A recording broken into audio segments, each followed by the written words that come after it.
Welcome to Curious DK. Today we're going to talk about Matt Taibbi and Nostr.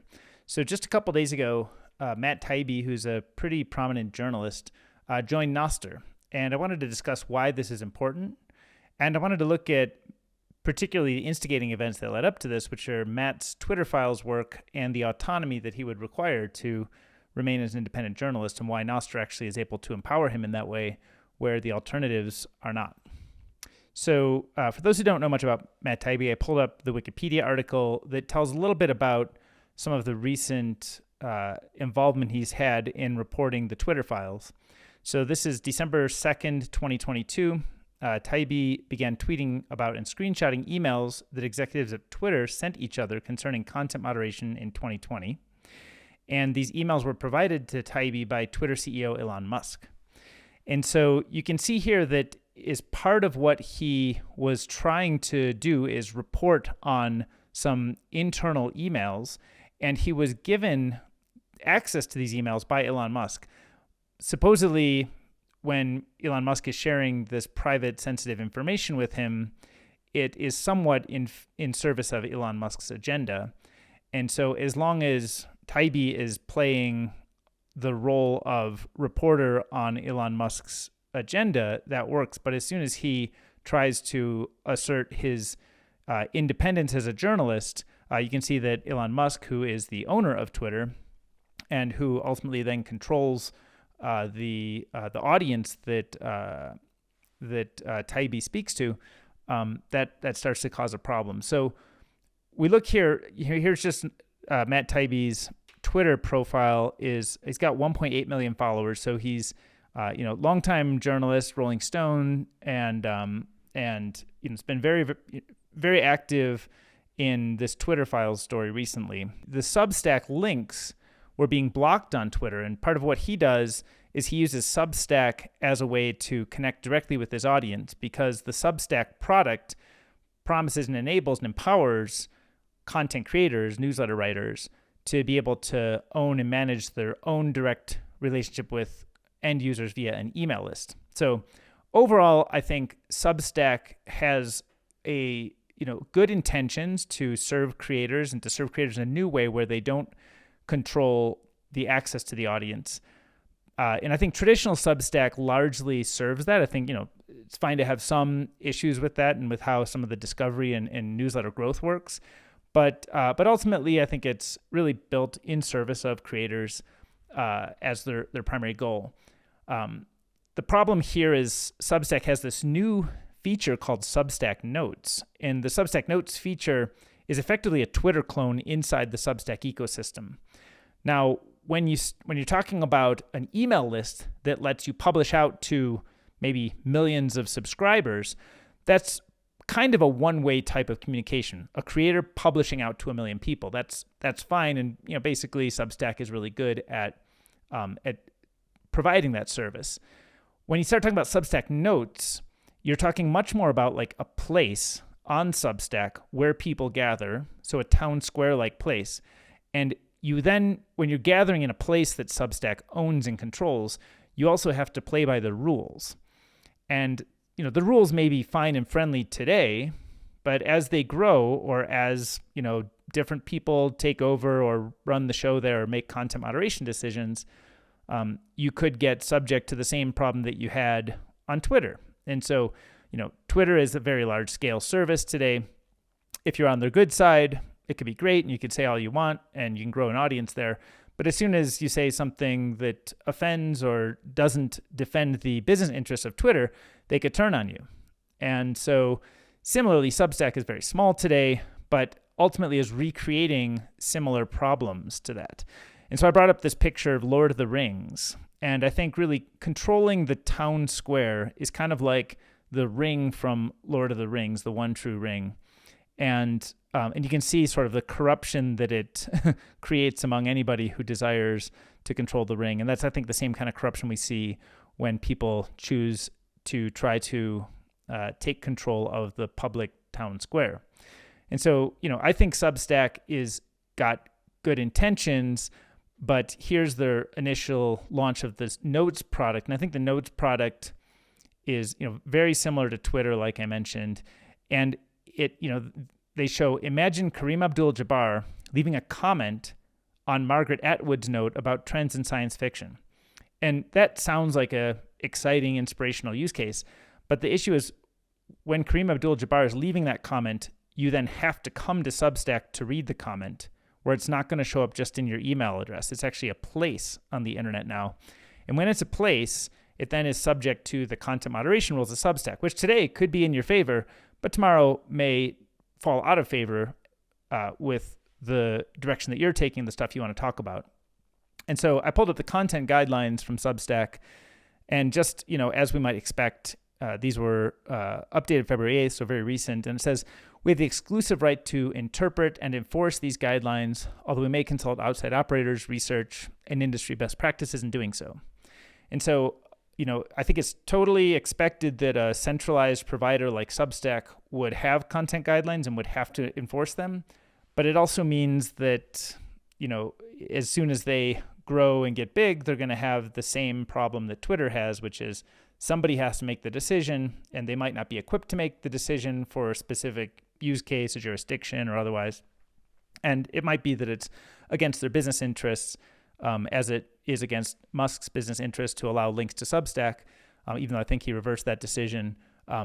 He's sort of making these unforced errors and ham-fisted decisions to try to control the distribution of content. And so the free speech goals that he initially laid out are not actually being served well when they compete with the business interests that he has in trying to make debt service payments on $44 billion of equity capital that he put in. So of course, Taibbi, back to Taibbi, Taibbi is listed as planning to post Twitter files on Truth Social. He exits Musk platform over the Substack feud. And this was April 14th. So this was just 2 days ago. This story was written. This was published in the Washington Times. Mr. Taibbi said he has grown nervous with the prospect of leaving Twitter files to the whims of Mr. Musk after the billionaire owner went scorched earth in his fight against Substack. So you can see that Taibbi's looking for a good solution. And so he's explored Substack. He's exploring Truth. So let's look at Truth Social. Truth Social is America's big tent social media platform that encourages an open, free, and honest global conversation without discriminating on the basis of political ideology. So again, the marketing messages sound like the thing that he should be looking for, sounds like the thing that we should all be looking for and hoping should exist. And they even have a little link about how they're open source. And so, I like open source software. I think that a lot more of the software we use in the future will be open source and should be open source. But just because it's open source doesn't mean that it gives you full control of the important parts here. So don't be confused by the marketing message. Ask more questions. In this case, the questions to be asking are around the moderation FAQ, answers to questions you may have about the process. So do you suppress viewpoints simply for contradicting the prevailing narrative or the views of President Trump on topics of public interest? And they say no. Truth Social seeks to create a free speech haven in the social media sphere and encourages your unencumbered free expression. Now, if you want to understand how the unencumbered free expression looks, I would turn to the terms of service for Truth Social. And so I went to the terms of service page and I did a search for "in our sole discretion," which shows up 8 times. And it shows up where this is basically Truth Social saying, if you're going to play in our space, in our town square, you have to play according to our rules, which as a centralized provider, I think, is a fair thing to expect they would require. But they do have a bunch of things where they reserve the right in their sole discretion to make changes or modifications to the terms of service. They may remove, reclaim, or change a username you select if we determine in our sole discretion that such username is inappropriate or otherwise objectionable. And so again, they're really in control of this space. They might remove interactive content. They might take legal action against anyone who, in our sole discretion, violates the law. In our sole discretion, without limitation notice, or liability. So this is really, I think to be expected of anybody who's running a centralized system like this. You'd have to expect that they have to run this to become legally compliant because they are ultimately responsible. You're accessing their service. So I thought it would be appropriate to bring up this term sharecropper here, because when you're operating in somebody else's space, you're actually functionally a sharecropper. And so let's look at what is a sharecropper. Sharecropper is a type of farming in which families rent small plots of land from a landowner in return for a portion of their crop to be given to the landowner at the end of each year. And we'll take a look at some images. I think some of these images might remind you of slavery. And you should remember that when you're participating in somebody else's space where they control content moderation, that you're ultimately a slave to the decisions that they make. And so I was happy to see that somebody pointed Taibbi toward Nostr, and this was just a couple days ago, April 14th. You can see that Taibbi verified his account on Nostr, and you can see that the way that you do that is you share your public key, and so people can use that public key. It's almost like a username, and you can search for Taibbi using that key on any Nostr client, and you can find him and you can follow him and hear whatever he has to say. The good news is the whatever he has to say is really whatever he has to say. And so we can look at the creator of Nostr is this guy Fiatjaf, who's a pseudonym. And if Fiatjaf turns out to hate Taibbi, there's really nothing he can do. The point of what Fiatjaf introduced into the world is this protocol called Nostr that limits anybody from being able to control what Taibbi says and who chooses to connect with and consume stuff from Taibbi. And so this means actually you've removed the centralized providers. It doesn't mean that you can't choose to have your own filtering systems if you want to filter against spam, or you want to use a system that is built to filter against spam, or you want different types of discovery services. Those can all be layered in. But the point is, this is a protocol, not a platform. So it's a handshake or agreement for how different participants building software would all collaborate in a common way. But it doesn't actually moderate the space. It doesn't control the space. And you're not a sharecropper on Fiatjaf's land. You have full freedom as you want. And so we can look at Taibbi's profile on one of the clients that implements the Nostr protocol. It's called snort.social. And if we look here, we can see that Taibbi has an account here, and you can see all of his notes that he's written show up here right below his profile. So it looks a lot like Twitter, but nobody controls it. And so you might say, well, what happens if snort.social were to shut him down? What if Kieran is the developer who's building snort.social, where he said, Taibbi, I don't like what you're saying anymore. Well, that's fine, because Taibbi, the account can also be accessed through iris.to. And here you can see iris.to/mtaibbi. And let's say that Marty, who built iris.to, says, hey, Taibbi, I don't think you should be allowed to say what you're saying. Well, that's okay, because he can go to primal.net, and you can still see all of the things that Taibbi has to say, and you can follow him, and you can say things back to him.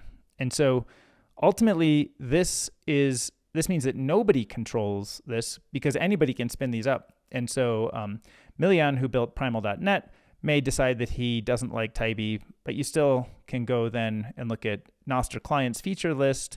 There's a GitHub with a bunch of Nostr clients outlined. You can see Damus, which is the one that I believe Taibbi said he actually uses. That's the one I use. It's a really beautifully built client. But there's a ton of choice here. Nostr console, more speech, Amethyst, Nostroid, Nostros, Snort, Hamster, Coracle, etc.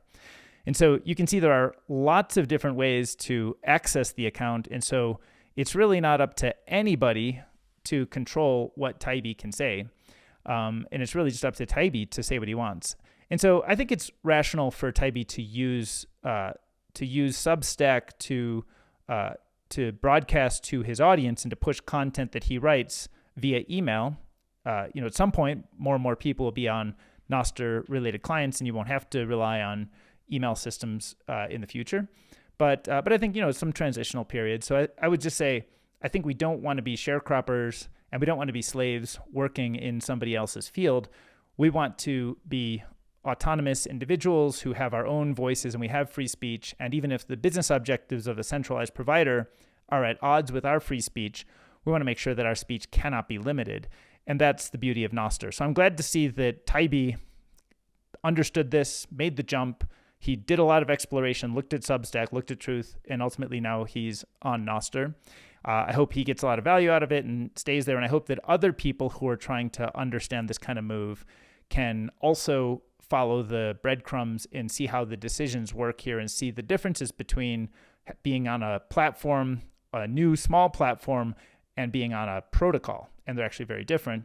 So I hope that this helps educate people on those differences by way of the journey that Taibbi took. If you're interested to continue learning more about Nostr, I'm going to keep making videos as I am learning and meeting people in the ecosystem. Let me know if you have any questions or specific things that you'd like me to address, people you'd like me to meet and interview. I'm here to spread the word about Nostr and help increase human freedom on the internet.